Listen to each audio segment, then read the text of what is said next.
Subscribe because it's free. The Galactic Council convened in its vast chamber, a place where only the most powerful species in the known universe held dominion. They had seen countless civilizations rise and fall, crushed beneath the weight of their laws. Today, they discuss a minor problem: Earth, a small, insignificant planet on the outer edges of mapped space, a species that had only recently crawled out of its own gravity well. Primitive, short-lived, reckless, and yet, against all logic, these creatures had somehow cracked faster than light travel. A mistake? Surely. A fluke. A towering Arendar warlord, his exoskeleton gleaming under the chamber's artificial light, scoffed. They spread like a disease. A species that has known only war for its entire history cannot be trusted with the gifts of the stars. The others nodded. The council had always operated under one rule: only the strong held power. Earth had not earned its place. It had not bled enough in the great wars of the galactic empires. The solution was simple: a demonstration, a show of force. The humans would be given a choice: surrender their independence and submit, or face disciplinary action. A fleet would be dispatched, not a war fleet. Such a thing was unnecessary. A small force, just enough to remind Earth where it stood in the cosmic order. The message was sent, delivered to Earth's leaders in flawless, cold translation: you have been observed. You are unfit to govern yourselves. You will submit to the Galactic Council as a protectorate, your technology monitored, your expansion controlled. Failure to comply will result in immediate military action. The Council expected the humans to respond in one of two ways: either with immediate surrender or with meaningless defiance that would crumble the moment they saw true power. They did not expect silence. For 3 days, Earth said nothing. No reply, no negotiation, just silence. The Arendar warlord sneered. They are afraid. The fleet arrived in orbit, their warships sleek and efficient, designed not for battle but for overwhelming psychological impact. Their mere presence was supposed to be enough. It wasn't. The first sign that something was wrong came in the form of a single energy spike. Unusual, anomalous. Below the fleet, Earth was quiet. Too quiet. No planetary defense grid activated. No fleet launched to meet them. The world waited. Then, without warning, the first Arendar warship exploded. It happened too fast for the sensors to fully register. One moment, the ship held position. The next, it was gone, reduced to burning fragments. Before the fleet could react, another vessel erupted in a ball of flame. Then another. Panic set in. Arendar captains barked orders, demanding explanations. Their sensors found nothing. No energy weapons, no incoming missiles. It was impossible. A primitive species couldn't do this. Then the reports came. Kinetic weapons. The humans weren't using energy-based warfare like every other spacefaring race. They were firing solid projectiles at near-relativistic speeds. Simple, brutal, unstoppable. The warship shields, designed to absorb plasma and deflect energy-based attacks, were useless. The projectiles tore through hulls, crew compartments, and reactors, turning advanced war machines into tombs drifting through the void. The fleet attempted to retaliate, but before they could charge their weapons, a second wave of destruction rained down from Earth's surface. Railguns, planetary defense cannons, hidden in underground silos. They had been preparing for this. Earth knew they were coming. Within minutes, half the fleet was reduced to debris. The survivors tried to retreat, but then came the final blow. A new signal, broadcasting across all channels in perfect galactic standard, delivered with chilling calm. We receive your message. This is our reply. Then, from the darkness beyond the moon, they arrived. Massive ships, far larger than what any species had expected from Earth. Their designs were crude, industrial, lacking the smooth, organic aesthetic of Galactic Council ships. But they were built for one thing and one thing alone: war. The lead ship, a behemoth painted in jet black, bore a single, terrifying name: Ares I. The Council had assumed Earth was weak, that it would submit like all others had before it. Instead, it had prepared for war. And now war had come. The wreckage of the Arendar fleet drifted in Earth's orbit, a graveyard of arrogance. The Galactic Council's demonstration had turned into an execution. Survivors tried to send distress signals, but they went nowhere. Communications were jammed. The few remaining warships scrambled, attempting evasive maneuvers, but Earth was not done yet. From the hidden bases on the moon, the true weapons of humanity emerged. The Ares-class battleships, the product of a secret military project humanity had kept buried beneath layers of misinformation. The Galactic Council thought Earth had just discovered FTL travel, but that was only half the truth. They had also discovered something else: ancient alien ruins on Mars. Buried beneath the red dust, humans had uncovered remnants of a long-dead civilization, along with fragments of their technology. The Council had assumed Earth was just another primitive species, stumbling into the stars. In reality, they had spent decades reverse engineering forgotten weapons of war. And now, Project Wrath had been activated. The Ares-class battleships moved into formation. Their hulls were a blend of human ingenuity and alien brutality, wielding plasma disruptor cannons and mass accelerator railguns. Where other species relied on energy shielding, humanity had gone another route. Layer reactive armor, designed to absorb and deflect kinetic impact.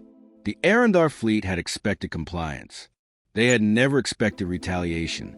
The first barrage came without warning, a hail of tungsten slugs traveling at near-light speeds. These weren't guided missiles or laser beams. They were bullets the size of skyscrapers. The remaining Arendar ships never stood a chance. Their hulls, designed to withstand plasma fire, shattered like glass. The kinetic rounds tore through them, punching through entire decks, ripping through command centers, turning crew compartments into floating vacuums of death. The Arendar admiral, wounded and barely clinging to consciousness, tried to process the horror. No enemy had ever done this before. No one defied the Council like this. But Earth was not just any enemy. As the final Arendar ship detonated in a violent chain reaction, humanity sent its second message to the Galactic Council. It wasn't words. It was a visual transmission. Live footage of the burning fleet, their once mighty warships reduced to drifting debris. The message was clear. Earth was not a planet to be conquered. It was a world of monsters, born in war and baptized in destruction. Far across the galaxy, the Council chamber was filled with shocked silence. The live feed had played out in real time for every ruling species to see. The Arendar representative stood frozen, mandibles twitching in disbelief. This had not just been a loss. It had been an extinction-level embarrassment. A minor, pre-FTL species had annihilated a disciplinary fleet. Impossible, one of the Council members muttered. Their technology was primitive. Primitive? Another voice whispered. Then how did they just wipe out an entire fleet? The Council had no answers, only fear. A new vote was cast. There would be no negotiations, no more warnings. Humanity had proven itself too dangerous. A second fleet would be assembled. Not just any fleet, a full armada, 10 times the size of first. It would be sent directly to Earth's doorstep. There would be no offers of surrender this time. No diplomacy. Earth would be erased. And yet, as the fleet prepared to depart, one thing lingered in the minds of the Council. If Earth had been ready for the first attack, what else had they been preparing? The Galactic Armada moved through space like a tidal wave, unstoppable, overwhelming, absolute.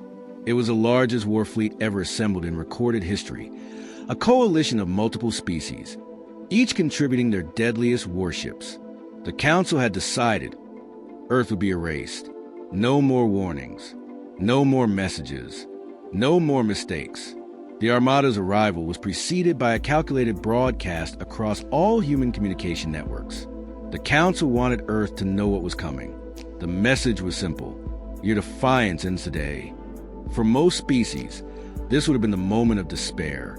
The moment where leaders pleaded for mercy, where civilians ran for shelter, where panic swallowed the world whole. But Earth prepared for war. From orbit, the fleet scanned for planetary defenses, expecting to detect hastily assembled ships, scattered bunkers, desperation. Instead, they saw the truth. Earth had been waiting for this. The dark side of the moon was a fortress. Hidden weapon platforms, automated drone carriers, long-range mass accelerators. Entire asteroids had been converted into kinetic bombardment weapons, each capable of shattering a battleship in seconds. But the most terrifying sight of all was the human fleet. It wasn't just a fleet. It was a battle-hardened armada of its own. Dozens of Ares-class battleships, now fully operational. Swarms of AI-controlled war drones, moving in precise, lethal formations. Experimental quantum disruptor cannons, stolen from the ruins of ancient warlords, mounted onto hulls of brutal, industrial human warships. The Council fleet hesitated. This was not what they had expected. Humans did not plead.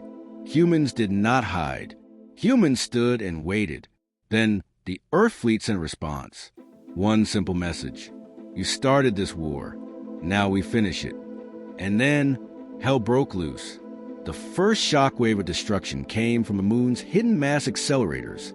A storm of kinetic slugs, traveling at near light speed, ripped through the Council's vanguard ships, shattering shields, breaking apart command vessels before they could fire a single shot.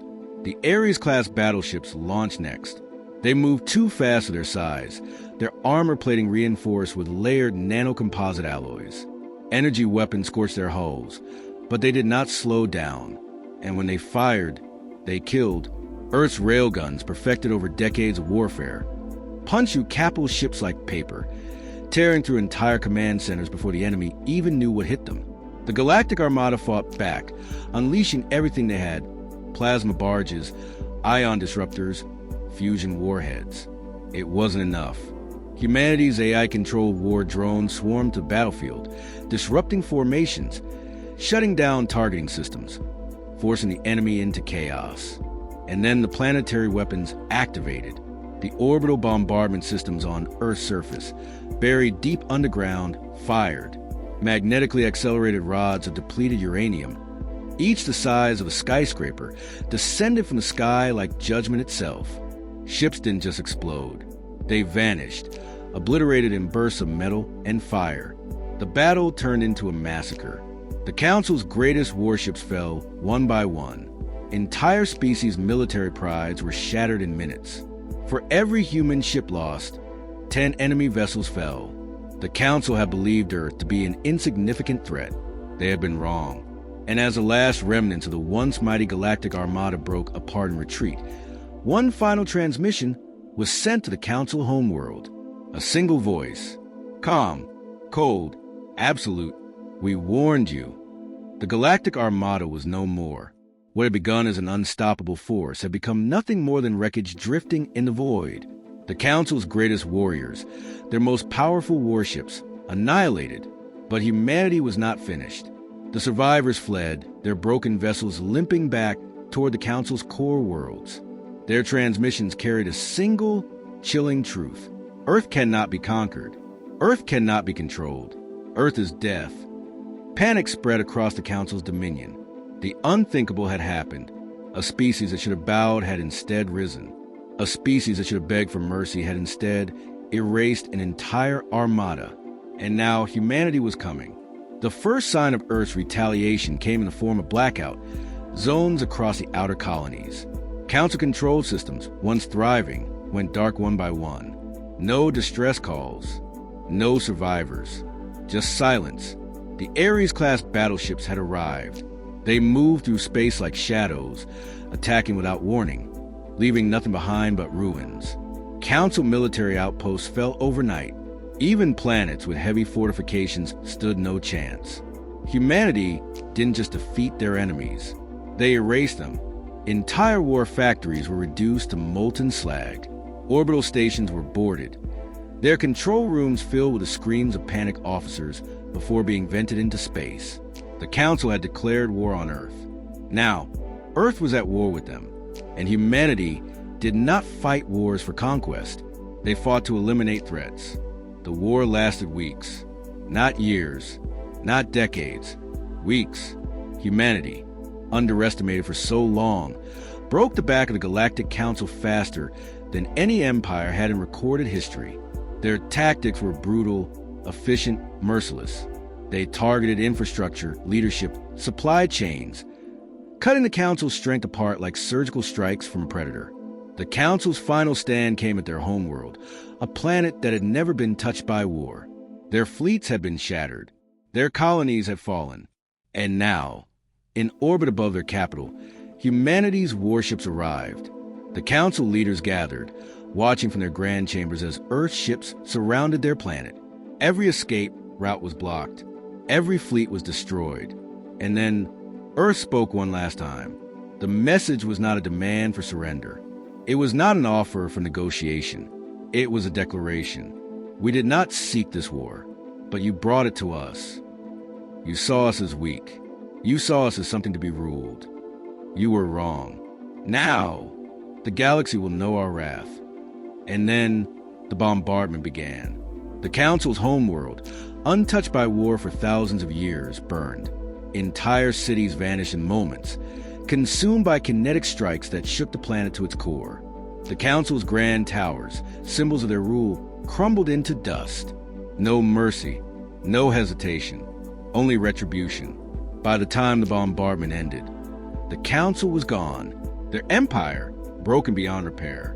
Across the galaxy, the remaining species watched in horror.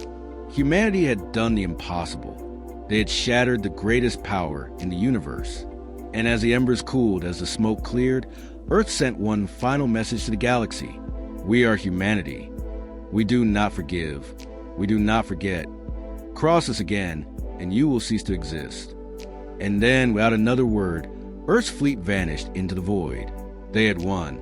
The war was over. But the lesson was clear. Earth was no longer a backwater planet. Earth was no longer a species to be controlled. Earth was wrath.